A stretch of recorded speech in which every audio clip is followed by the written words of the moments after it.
Electoral bonds మీద supreme court ఏదైతే ఫిబ్రవరి 15వ తేదీన ఇచ్చినటువంటి తీర్పు ఏదైతే ఉందో అది చరిత్రాత్మకం.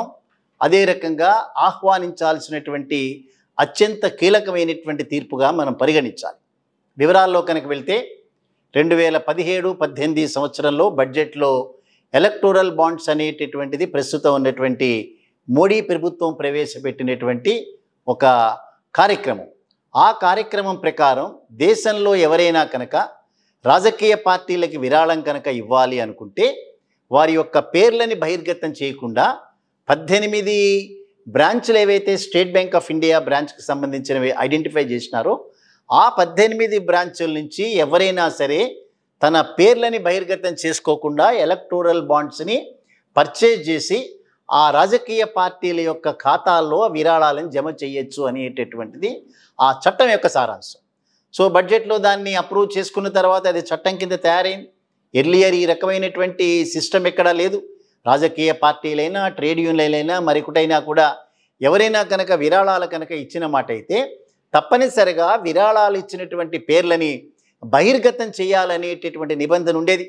కానీ వీరు వచ్చిన తర్వాత ఒక లీగల్ టర్మినాలజీ దాన్ని ఉపయోగిస్తూ దాన్ని ఒక లీగల్గా చేసేటటువంటి లూటుగా దాన్ని పరిగణిస్తూ 2018 సంవత్సరంలో బడ్జెట్లో ప్రవేశపెట్టినటువంటి ఈ చట్టం ఏదైతే ఉందో ఆ చట్ట ప్రకారం అనేక పార్టీలకి విరాళాలు ఇవ్వటం జరిగింది. సో గడిచినటువంటి 5 సంవత్సరాల కాలంలో అనేక వందల వేల కోట్ల రూపాయలకి మ్యాక్సిమంగా బెనిఫిట్ పొందింది భారతీయ జనతా పార్టీ. వారి యొక్క ఖాతాల్లో మోర్ దాన్ 5-6,000 crores పైననే వారి అకౌంట్లలో ఖాతాల్లో జమ అయినాయి. సో దీని ప్రకారం అనేక మంది రాజకీయ పార్టీలు విమర్శ చేసిన తర్వాత ఎక్కడెక్కడైతే నల్ల డబ్బు ఏదైతే ప్రభుత్వాల యొక్క ఫేవరిజం వలన వారు సంపాదించినారో దానిలో కొంత భాగాన్ని రాజకీయ పార్టీలకు ఇవ్వటం జరుగుతుందనేటటువంటిది బయట అనేక సందర్భాల్లో ప్రతిపక్ష పార్టీలన్నీ కూడా మొత్తుకున్నాయి. సో మన రాష్ట్రాల్లో కనుక చూస్తే ఇక్కడ తెలుగుదేశం పార్టీ కానీ లేదా ఇక్కడ బీఆర్ఎస్ పార్టీ కానీ అనేక పార్టీలు దానిలో బెనిఫిట్ పొందినాయి.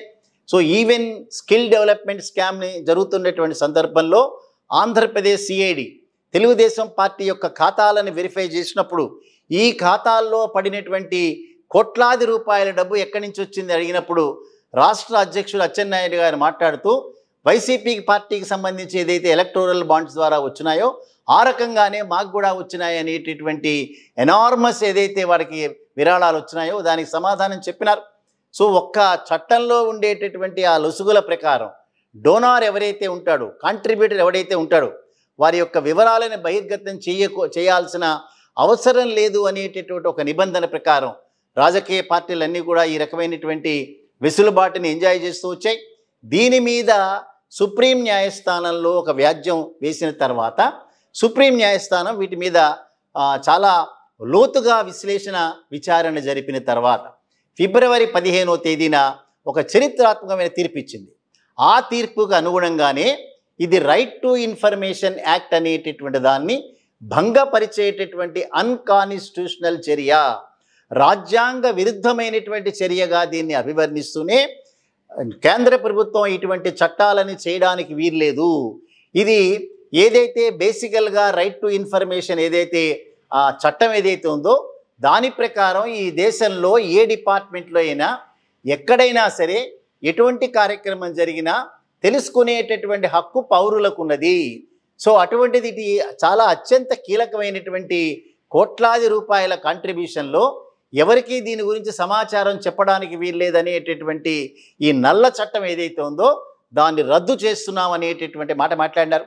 సో దానితో పాటుగా ఇది అన్కాన్స్టిట్యూషనలే కాకుండా ఇది క్విడ్ ప్రో క్యోకి దారి తీసేటటువంటి ప్రమాదం ఉంది.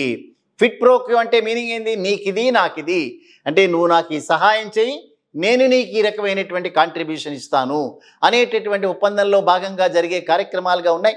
సో అంచేత దీన్ని కొట్టివేస్తూ ఇంతకాలం ఎవరెవరైతే ఈ రకమైనటువంటి కాంట్రిబ్యూషన్స్ చేశారో వారి యొక్క పేర్లన్నీ కూడా బహిర్గతం చేయాలనేటటువంటి తీర్పు చెప్పారు. సో ఈ 2018లో చేసినటువంటి చట్టంలో ఎవరూ కూడా ఏ రకమైనటువంటి డోనార్స్ నేమ్స్ లీక్అవుట్ చేయడానికి వీల్లేదని ఇంక్లూడింగ్ ఎలక్షన్ కమిషన్ ఆల్సో అని పెట్టారు దాంట్లో. అంటే ఎలక్షన్ కమిషన్ కూడా ఈ రకమైనటువంటి విరాళాల యొక్క దాతల పేర్లు బహిర్గతం చేయాల్సినటువంటి అవసరం లేదు అనేటటువంటి మాట ఏం మాట్లాడారో దానికి విరుద్ధంగా ఫిబ్రవరి 15వ తేదీన సుప్రీం న్యాయస్థానం ఇచ్చినటువంటి తీర్పులో స్టేట్ బ్యాంక్ ఆఫ్ ఇండియాకి సంబంధించినటువంటి 18 బ్రాంచుల్లో ఏ రకమైనటువంటి ట్రాన్సాక్షన్స్ జరిగినాయో అన్ని ట్రాన్సాక్షన్స్ యొక్క వివరాలన్నీ కూడా ఎలక్షన్ కమిషన్కి ఇచ్చి ఎన్నికల ముందే వాటి యొక్క వివరాలు బహిర్గతం చేయాలి.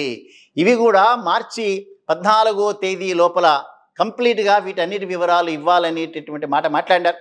సో ఇది కొంతకాలం స్టేట్ బ్యాంక్ ఆఫ్ ఇండియా కింబనకుండా కూర్చుని ఒక 4-5 రోజుల క్రితం మరొక పిటిషన్ని ఫైల్ చేస్తూ మేము ఇంత తొందరగా ఈ రకమైనటువంటి వివరాలని మేము బహిర్గతం చేయలేము, మాకు అనేక రకాల సమస్యలు ఉన్నాయి, అందులో మార్చి క్లోజింగ్ కూడా దగ్గరకు వస్తుంది, సో అంచేత ఈ వివరాలు కనుక మేము ఇవ్వడానికి మాకు కొంత సమయం కావాలి, అందుకని జూన్ 30వ తేదీ వరకు కూడా ఈ వివరాలు బహిర్గతం చేయకుండా మాకు కొంత సమయాన్ని కేటాయించమని అడిగారు. సో దాని అర్థం తెలుస్తూనే ఉంది. అక్కడ ప్రభుత్వ రంగ బ్యాంకులు, ప్రభుత్వ అధీనంలో ఉండేటటువంటి ఒక బ్యాంకు ఎన్నికలు అయిపోయిన తర్వాత మాత్రమే డిక్లేర్ చేయడానికి మాకు అవకాశం ఇవ్వమని ఏదైతే అడిగినారో అది పసిగట్టినటువంటి సుప్రీంకోర్టు ఎన్నికల ముందే వారి యొక్క వివరాలు చెప్పాలనేటటువంటి మా యొక్క డైరెక్షన్ని తూచా తప్పకుండా state bank of India implement చేయాల్సిందే అనేటటువంటి మాట మాట్లాడారు.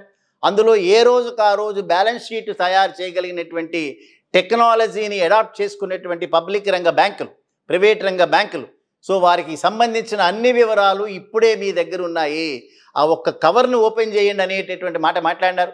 సో వారి యొక్క మాటల్లోని అంతరార్థాన్ని కనుక మనం గమనిస్తే స్టేట్ బ్యాంక్ ఆఫ్ ఇండియా కావాలనే దీన్ని తాత్సారం చేస్తోంది, కావాలనే ప్రభుత్వానికి ఒక రకమైన సహాయం చేయడానికి ప్రయత్నం చేస్తోంది అనేటటువంటి మాట దానిలో స్ఫురించింది.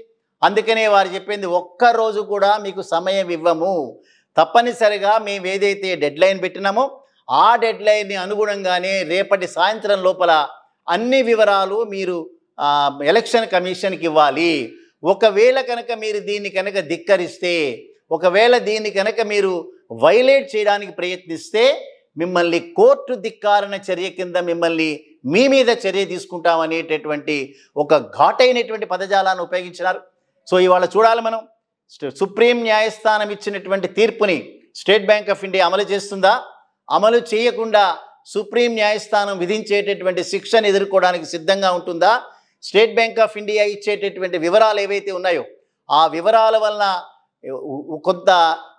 కొంత ఇంజురీ అనేటటువంటిది, అంటే వారి యొక్క ఇమేజ్కి ఇంజురీ జరిగేటటువంటి ప్రమాదం ఉండేటటువంటి భారతీయ జనతా పార్టీ కేంద్ర ప్రభుత్వంగా దాన్ని నిరోధించేటటువంటి ప్రయత్నం చేస్తుందా, కేంద్ర ప్రభుత్వం స్టేట్ బ్యాంక్ ఆఫ్ ఇండియాకి ఒత్తాసు పలికి మళ్ళీ తిరిగి సుప్రీంకోర్టుకి వెళ్ళేటటువంటి అవకాశాలు ఏమైనా ఉన్నాయా చూడాల్సినటువంటి మ్యాటర్.